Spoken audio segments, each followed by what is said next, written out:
Bagarreuse, bagarreur, bienvenue au bar des légendes. Et aujourd'hui, on vous parle du combat de Tony Yoka contre Martin Bacolé. Tony Yoka peut-il perdre ce combat? Générique.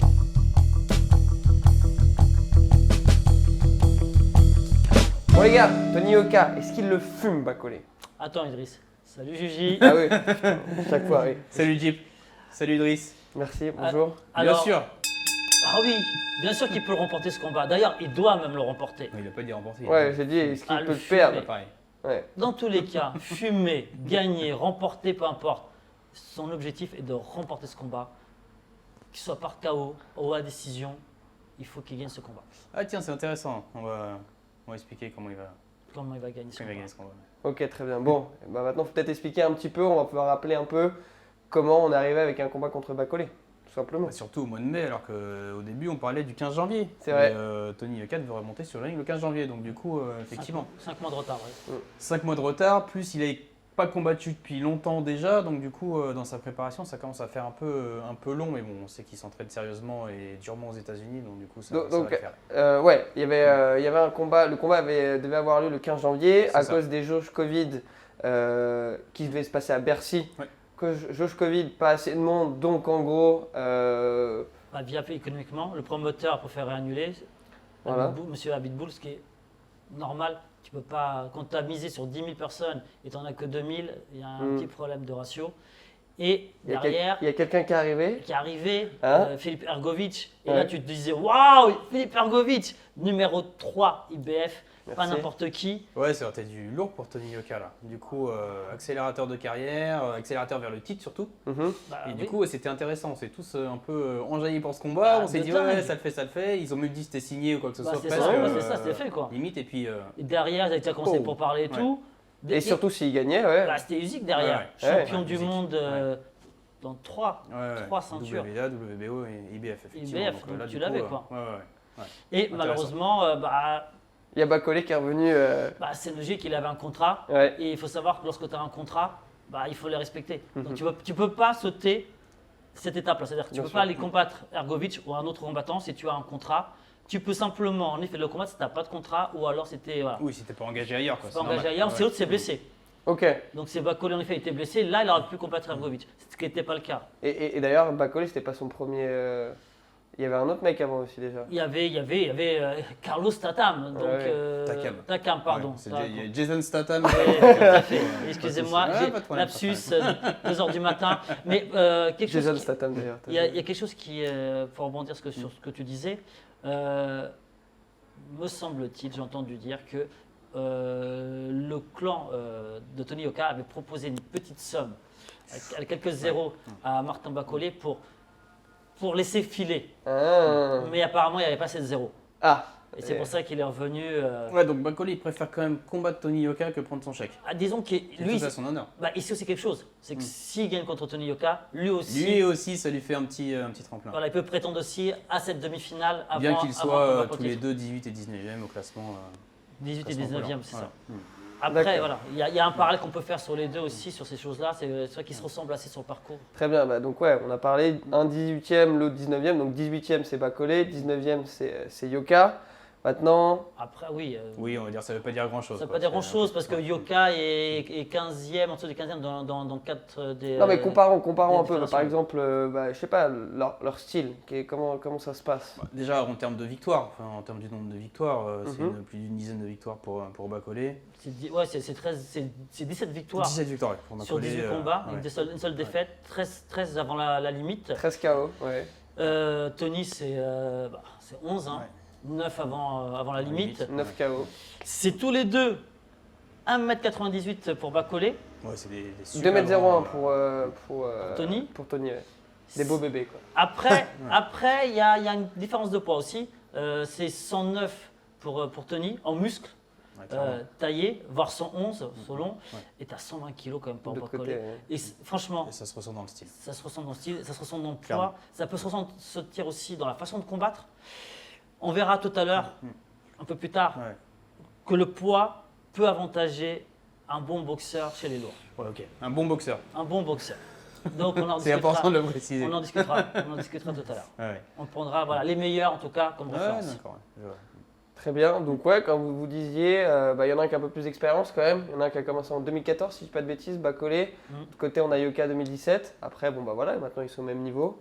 Qu'est-ce que vous pouvez me dire de plus sur Après, il y a eu cette fameuse année où Tony n'a pas pu combattre parce qu'il y a eu des petits soucis administratifs. Voilà. Mais oui, on peut dire qu'il aurait pu avoir deux, trois combats de plus, oui. qui auraient rapproché un peu le nombre d'expériences sur les deux. Après, là où je veux bien accorder que Bacolé en effet a plus d'expérience, c'est qu'il a combattu, lui, un top 10. En 2018, il combat comme un top 10, c'est jamais été le cas de Tony. Et combattre Michael Hunter, il perd d'ailleurs ce combat, seul combat qu'il perd. Et à la fin du combat, 10e reprise, et à la fin de la 2e reprise, c'est là où il se fait arrêter par l'arbitre. Oui, parce que Michael Hunter aussi était, je pense, désavantagé en termes d'allonge. J'ai vu le combat, enfin voilà, il n'était pas très mobile, il tournait autour. Enfin, il a eu... Après, Bacolé, c'est pas son style d'être mobile. Non, oui, d'accord, mais voilà. Enfin. Bon, donc revenons, très bien. Revenons un peu à notre combat. Je sais pas, est-ce qu'on peut parler. Déjà, je sais que tous les deux sont droitiers. Tous les deux sont droitiers. Même garde. Donc. Même garde, ouais. Je sais pas, peut-être point fort, point faible, c'est dites-moi. dur d'avoir des similitudes, ils ont des styles tellement opposés. En dehors de ça, il n'y a plus de similitudes. Ouais, c'est clair. Alors, qu'est-ce qui les différencie Qu'est-ce qui les différencie alors peut-être Tout, oui, tout, pour le coup. Parlons de Tony, clairement. Allez, parlons de Tony. Tony, l'artiste, c'est son surnom, ouais. Grosse technique, très bon bras avant. Il frappe fort maintenant, beaucoup plus qu'avant. C'est vrai que quand il débute, il vient des amateurs, il est encore sur les pointes. Je touche, du jab, je bouge, je touche, je bouge. Aujourd'hui, non. Aujourd'hui, quand il va toucher, il va faire mal, il va enchaîner, il va rester sur place. C'est vraiment le rouleau compresseur. Il installe sa boxe. Oui, puis il travaille, quoi. C'est pas sur un coup, c'est pas sur deux coups. C'est pas un puncher à proprement parler. Oui, donc depuis Rio, là où il a gagné la médaille d'or aux Jeux Olympiques, en 2016, il a pris l'expérience, il a pris du muscle, il a pris la maturité. Il est chez les gars, il est chez les pros, il n'est plus chez les amateurs. On est chez les pros. Chez les pros, ça cogne, chez les pros, ça fait mal. On n'est pas chez les amateurs. Là, on en veut. Et en plus, il est chez les lourds. C'est plus les Rennes. Il est chez les Usyk, il est chez les Dubois, il est chez les Fury, les Wilder. Waouh! Tu as mis tous ces noms, effectivement. Et c'est là justement que moi je fais un parallèle avec Martin Bacolé. Pour moi, il n'a pas tellement évolué depuis ses débuts. Donc on parlait d'expérience au début. Et c'est vrai qu'il est resté dans son style. Après, voilà, c'est peut-être son physique aussi qui veut ça. Il est un peu prisonnier de son physique et de ses 120 kg. Clairement, 2 mètres 120 kg. Enfin, moi, je ne les fais pas, mais j'imagine que. Après, son entraîneur estime, lui, Billy qu'il a encore une marge de progression. Qu'il a 75% de ses capacités. Et surtout, pour lui, c'est un avantage d'être lourd. Ce n'est pas un inconvénient pour son entraîneur. C'est son entraîneur, gros, aussi. Il l'a dit. Ouais, ok. Mais après. Voilà. Oui, après, le parfait exemple, c'est Tyson Fury, quoi. Tu viens de dire. Tyson Fury qui a pris du poids contre Wilder exprès. Et ça s'est vu. C'est-à-dire que dans sa boxe, il est venu, ça rapproche au 3e combat, on l'a bien vu. 3e combat contre Wilder, il vient et s'appuie sur lui. Il met une pression sur lui. Oui, mais voilà, c'est important de dire, il a su utiliser son poids, effectivement, sur Wilder. Après, utiliser son poids chez les lourds, c'est Attendez, pas on est vraiment en train de comparer Bacolé et Fury. Non. Je sais pas, on sait jamais. On explique ce que peut faire un lourd. Si tu prends un autre, Ruiz par exemple. Ouais, vas-y, Andy Ruiz, ouais. On prend des noms connus pour que les gens qui nous regardent, dans la majorité, puissent avoir. Andy Ruiz qui a été champion du monde. Andy Ruiz qui a battu Joshua, qui est devenu champion du monde. Anthony Joshua, l'anglais. Ouais, ok. Voilà. Et donc, Anthony Ruiz, donc. Andy Ruiz, pardon. Andy Ruiz, donc. Lui, c'est 118 kg. Et c'est vrai que le jab. Et 1m70, je crois. un peu plus. Contre Joshua, justement, le jab de Joshua n'a pas pu arrêter Andy Ruiz. C'est-à-dire que malgré ça. Grâce à sa. C'est ça, grâce au poids. C'est-à-dire le poids permettait de rentrer. Et après, il venait. Oui, puis après. Il envoyait un gros crochet, grosse patate de forain, comme tu aimes tellement à le dire, du droit. C'est vrai que voilà, il a cassé cette distance. Mais c'est là que la comparaison s'arrête là, parce que du coup, Andy Ruiz, mine de rien, très technique, quoi. Et il boxe vers l'avant. Donc en gros, le poids pourrait être un avantage pour Bacolé, si je comprends bien. Ça pourrait, si ça savait l'utiliser. Pour moi, il n'a pas la. Ça pourrait, mais ça ne l'est Alors pas. après, tout respect, toute proportion gardée, pour moi, il n'a pas la technique suffisante pour utiliser son poids contre un Tony Yoka. Attention. Parce qu'on parle quand même Tony Yoka, après voilà, il y a les détracteurs, on sait qu'il est super mobile. Et sur le ring, quand il construit son combat, ça va être très compliqué pour Bacolé d'exister. Exactement, c'est exactement ça. C'est que Tony Yoka, c'est quelqu'un de technique déjà, de très technique. Ça fait penser un peu à Gane versus Lewis. Ouais, mais sauf que là, c'est pas pour manquer c'est la boxe anglaise, donc c'est autre chose. C'est-à-dire que 80% des coups sont portés à la face, donc on est vraiment sur autre chose. On est dans un ring, on n'est pas dans un octogone, donc déjà la superficie est moindre aussi. Et Tony, il fait qu'une chose, il avance en permanence. Aujourd'hui, il est très très très fort. Il a vraiment développé cette puissance-là. D'ailleurs, ça a été mesuré récemment. Son uppercut, c'est 450 kilos. T'imagines, c'est 4500 Une force newtons. de 450 kilos. Ouais, c'est quand même quelque chose d'énorme. Bah, j'adore les chiffres. C'est-à-dire, c'est comme si tu prenais toi qui aimes tellement les bécanes, comme si tu prends une bécane de 450 kg en pleine face. Genre une Harley Davidson, quoi. T'imagines, à chaque fois. C'est-à-dire, hop, tu prends un uppercut, tu en prends deux. D'ailleurs, au dernier combat, il s'en rappelle encore. Mais voilà. Non, mais tu vois ce que je veux dire, c'est pas n'importe quoi. Et en plus, donc je pense que Bacolé, il n'ira pas à la distance, de toute façon. Si on extrapole un peu et si on se projette dans le combat, vu la mobilité du. Après, c'est ça, c'est que. Là, on parle grosso modo de la boxe. Donc, Bacolé, c'est un jab. C'est un jab avant. Il utilise énormément son jab avant. Par contre, il n'est pas mobile. C'est vraiment, il est très ancré au sol. Il n'y a pas beaucoup d'esquives. Pas beaucoup d'esquives. Il bouge, voilà, il utilise surtout sur le haut du corps pour esquiver. C'est vrai, plutôt que les jambes pour se mouvoir. Tony, il avance. Tony a un jeu de jambes. Tony a une garde. Il a vraiment une garde et les coups passent peu. Il a une très bonne défense. Après, Bacolé, il a le cardio, on va dire, pour lui, parce qu'il arrive à faire du 10 rounds assez régulièrement. Enfin, assez régulièrement. Il l'a fait à deux reprises. Il va jusqu'au bout, c'est sûr. Maintenant, Tony aussi. Il n'y a pas. Oui, voilà, il n'est pas supérieur à Tony. Et Tony finalise, il n'y aura pas de souci là-dessus aussi. Le seul problème qu'aura Bacolé, le seul problème, il y en aura plein, mais le gros problème qu'aura Bacolé contre Anthony Yoka, et vraiment le gros problème, c'est qu'il ne sait pas boxer en reculant. Et Tony ne fait qu'avancer. Et si tu ne sais pas boxer en reculant et ton adversaire est plus puissant que toi, est plus fort que toi, est plus technique que toi, est plus mobile que toi, ça va être compliqué. Il va tourner. Donc pour toi, c'est la clé du combat. Il va tourner, il va être fatigué parce qu'il est lourd.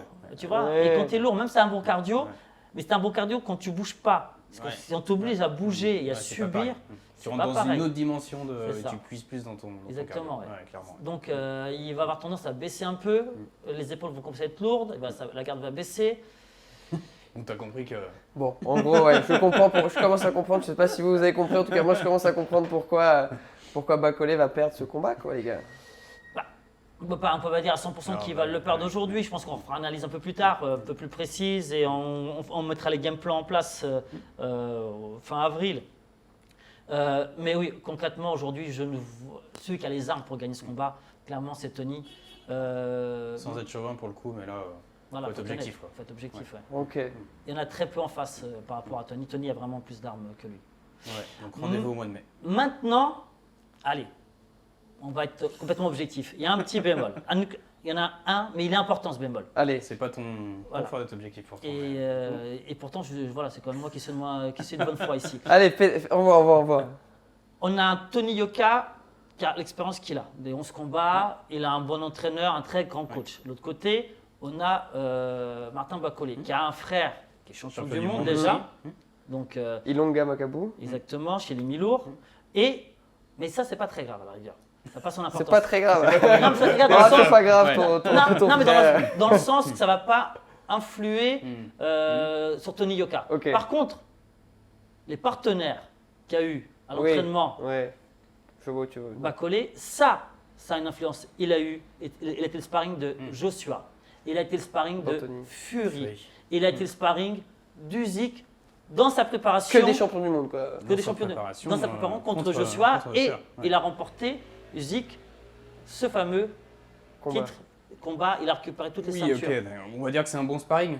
C'est un bon sparring. Niveau expérience, mon gars. Expérience, il faut y aller, quoi. Ça bouffe. Donc, il a peut-être progressé. Peut-être on l'a pas vu depuis. Peut-être il a progressé. Peut-être durant mal. Donc, il faut regarder ce côté-là. Ouais, écoutez, on verra ça en mai, non? C'est très vite. Ouais, très vite. Très vite, ouais. Mois de mai, belle carte aussi au mois de mai. Il y a un autre petit combat. Ouais, un autre Français qui combat. Qui nous intéresse un petit peu. Sofiane. Sofiane Oumiya, ouais. Qui enfin passe chez les pros. Alors, qui est Sofiane? On explique. Déjà amateur, alors s'il est passé chez les pros, son parcours. 125 combats chez les amateurs. 125 125. 104 victoires. 4 victoires. C'est impressionnant. Grosse technique. Attends, mais ça fait un combat tous les. Alors, on rappelle quand même un peu, comme tu as raison, Ouais. un peu la genèse. Il est médaille d'argent aux Jeux Olympiques de Rio. Ouais, 2016. Il est en moins 63,5 kg aujourd'hui. Il est champion du monde en 2017 et en 2021. Amateur, ouais. Amateur. Ouais. Donc, ça te situe quand même, voilà. Et c'est pas une histoire, genre, ça fait, pour faire 125 combats, ça fait genre 10 combats par an, un truc comme ça? Sur plus de 10 ans, ouais. Ouais, Voilà. Non, mais voilà. N'importe quoi. Et alors on se dit, ouais, il passe chez les pros enfin. Ouais, c'est clairement. Ouais. Et en plus, il est bien entouré parce qu'il se fait bien les choses. Il est dans l'écurie, dans une grosse écurie. Son promoteur, c'est Frank Warren. Qui est Uniquement le promoteur de tous les grands noms. De la boxe. Quoi. Ouais. Il y a Monsieur Fury chez lui. Il y a Daniel Dubois. Voilà. Ok, ouais, donc il est bien entouré, il démarche chez les pros dans les meilleures conditions possibles, avec le plus gros palmarès amateur de ces dernières années. À Bercy. À Bercy, chez lui en plus, effectivement. Avec Tony Yoka. Ouais, est-ce que ça va les galvaniser? On espère. Quoi, Si c'est comme Tony, on sait à chaque fois qu'il combat à domicile, il est galvanisé. Le mec, il est plus. On peut s'opposer que Sofiane, ça va être la même chose. Il va être chez lui, c'est ce qu'il faut. il va vouloir. Après, combat un autre Français. Également. Oui. Donc voilà, on ne peut pas dire. Oui, c'est pas du gagné, ce sera pas un combat facile. Et en plus, il combat comme quelqu'un qui aujourd'hui est invaincu aussi. 7 combats, 7 victoires, 3 avant la limite. Donc oui, c'est pas non plus, c'est pas gagné. Ouais. Pareil, on reviendra vers vous, on refera un petit game plan. Mais il y a beaucoup de choses qui se préparent. Tout à fait. Il y a aussi un petit Bellator au mois de mai. Bellator au mois de mai. En tout cas, il y a masse de trucs. Il y a pas mal de choses qui arrivent. Ouais. Et pas mal d'autres combats d'ailleurs qui arriveront aussi en boxe. De toute façon. Allez voir l'interview de Cheikh Congo. Bellator. Exactement, ouais. Alors, la caméra, elle est là si tu veux, mais genre, moi, tu peux me le dire. Mais je suis sûr que tu l'as même pas regardé. Oui, bah non, si, j'étais là. Gros. Non, mais en tout cas, ouais, plein de choses à faire pour mai, comme on a dit, boxe anglaise, MMA. Et on en parle à ce moment-là. Exactement. En tout cas, nous, on y sera. Yes. Merci beaucoup les gars. Merci encore au bar La Légende où on est en ce moment. On vous met l'Instagram dans la description. Et puis, comme d'hab, mot de la fin. La bagarre, oui. Ah ouais, mais dans la rue. C'est vraiment mal.